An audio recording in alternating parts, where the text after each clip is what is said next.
All right, carrier, big boy, back of house unit, 2-stage unit. You can see the first stage was all iced up. I'm hoping the first stage was all iced up just because it never stops running. Never stops running because the second stage just kept cycling off on high head pressure. And I had a video on this. This has been a while. This was before my surgery. We diagnosed it. And what had happened was, okay, let's get a real good close look here. Right? Let's see, where's it at, Joe? It's right here. Bang. So that TXV sensing bulb rubbed out, blew its charge, and then, spoiler alert, and then when it blew its charge, it just clamped closed, right? So that was that one. I wasn't real comfortable just changing the power head. I brought the entire TXV. But also, this unit has 25 pounds per circuit. So I really didn't want to recover 25 pounds of refrigerant. I really didn't want to charge them for 25 new pounds of refrigerant.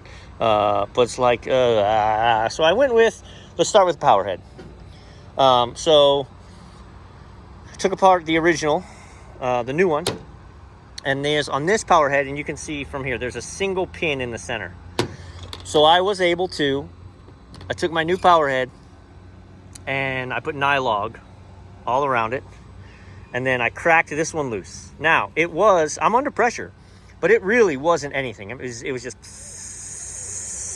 so when you go to come off, some of them have the 2 pins, and those pins can blow out. And so as you take this off, you gotta be really careful and hold it against it and then slowly remove it. Well, I did that. This has a single pin and it stays in place. So at the advice of my mentor, he said to put a little dab of vacuum pump oil right there on that pin so that we know the pin's moving freely, and as I tighten it, it doesn't bind up and twist the pin and not let it move. So we've got this closed. We've leak checked it. Okay. This was this terrible tape, right? This tar tape. So what I did is I took a box cutter and I sliced it, and then I unwrapped it. I pulled the probe out.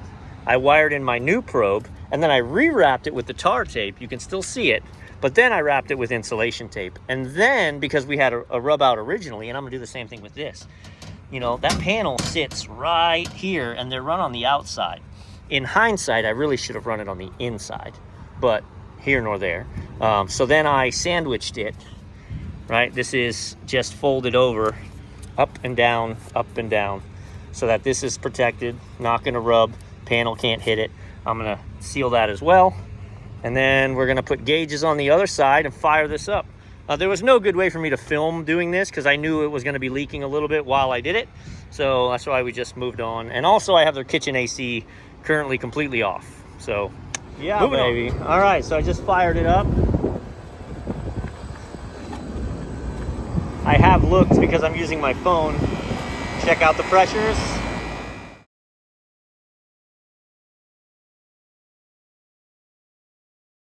That's a beautiful thing. So that means second stage is back up and running proper.